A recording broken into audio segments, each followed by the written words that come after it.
10 आज्ञाएं परमेश्वर द्वारा दी गई वे दिव्य शिक्षाएं हैं जो मनुष्यों को सही मार्ग पर चलने की प्रेरणा देती हैं। यह घटना बाइबल के निर्गमन अध्याय 19-20 और व्यवस्था विवरण अध्याय 5 में वर्णित है। मिस्र की गुलामी से मुक्त होने के बाद इस्राएली लोगों को एक नए समाज के रूप में संगठित करना आवश्यक था। वे 400 साल तक मिस्र में दास्ता में रहे थे और उनके पास कोई ठोस नैतिक या धार्मिक कानून नहीं था। परमेश्वर ने मूसा को बुलाया और उन्हें चुना कि वे इस्राएली लोगों का नेतृत्व करें। जब इस्राएली लोग मिस्र से निकलकर रेगिस्तान में पहुंचे तो वे सीनै पर्वत के पास पहुंचे। यह वही स्थान था जहां परमेश्वर ने मूसा से बात की थी और उन्हें अपनी संतान की मुक्ति का कार्य सौंपा था। परमेश्वर ने मूसा को पर्वत पर बुलाया और कहा, तुम इस्राएली लोगों से कहो कि वे अपने वस्त्र धोएं, अपने आप को पवित्र करें और पर्वत के पास आएं।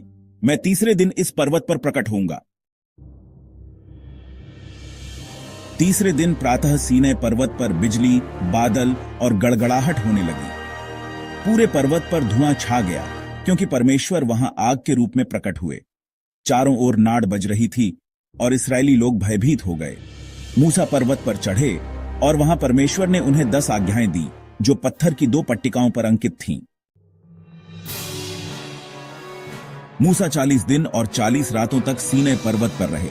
इस दौरान इस्राएली लोगों की आस्था डगमगाने लगी। वे मूसा की अनुपस्थिति से चिंतित हो गए और हारून से बोले, हमें नहीं पता कि मूसा क्या हुआ। हमारे लिए एक देवता बना दो जो हमारी अगुवाई करे। इसके बाद इस्राएलियों ने अपनी सोने की सभी आभूषणों को इकट्ठा किया और एक सोने का बछड़ा बना लिया। वे इस मूर्ति की पूजा करने लगे, नृत्य करने लगे और दावत मनाने लगे। जब मूसा पर्वत से नीचे उतरे तो उन्होंने देखा कि इस्राएली लोग सोने के बछड़े की पूजा कर रहे थे।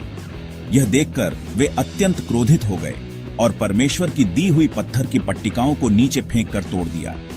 मूसा ने तुरंत उस बछड़े की मूर्ति को जलाया, उसे पीसकर चूर्ण बना दिया और उसे पानी में डालकर इस्राएली लोगों को पिला दिया। परमेश्वर इस्राएलियों की मूर्ति पूजा देखकर बहुत क्रोधित हुए और उन्होंने मूसा से कहा कि वे इस्राएली लोगों का नाश कर देंगे। लेकिन मूसा ने उनकी ओर से प्रार्थना की और परमेश्वर ने उन्हें क्षमा कर दिया। फिर परमेश्वर ने मूसा को दोबारा सीनै पर्वत पर बुलाया और इस बार मूसा ने स्वयं 2 नए पत्थर के पट्टे बनाए जिन पर परमेश्वर ने पुनः 10 आज्ञाएं अंकित की। 1. तू मेरे सामने किसी अन्य देवता को न माने। 2. तू अपने लिए कोई मूर्ति न बनाए और उनकी पूजा न करे। 3. तू अपने परमेश्वर यहोवा के नाम का दुरुपयोग न कर।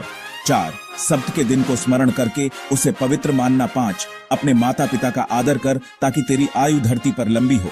6. तू हत्या न कर। 7. तू व्यभिचार न कर। 8. तू चोरी न कर। 9. तू झूठी गवाही न दे। 10. तू अपने पड़ोसी की किसी भी वस्तु का लालच न कर। 10 आज्ञाएं केवल इस्राएली लोगों के लिए नहीं थीं, बल्कि संपूर्ण मानव जाति के लिए एक नैतिक और आध्यात्मिक मार्गदर्शन थी। परमेश्वर ने इन्हें इसलिए दिया ताकि लोग अनुशासन में रहें, धर्म के मार्ग पर चलें और न्यायपूर्ण समाज का निर्माण करें। 10 आज्ञाएं परमेश्वर की इच्छा को दर्शाती हैं और मनुष्यों को ईमानदारी, सच्चाई, श्रद्धा और नैतिकता का पाठ पढ़ाती हैं। यह घटना बाइबल में सबसे महत्वपूर्ण घटनाओं में से एक है और आज भी यह ईसाई, यहूदी और कई अन्य धर्मों के अनुयायियों द्वारा मानी जाती है। तेरी आज्ञाएं मेरे पथ प्रदर्शक हैं और अंधकार में मेरे लिए प्रकाश हैं।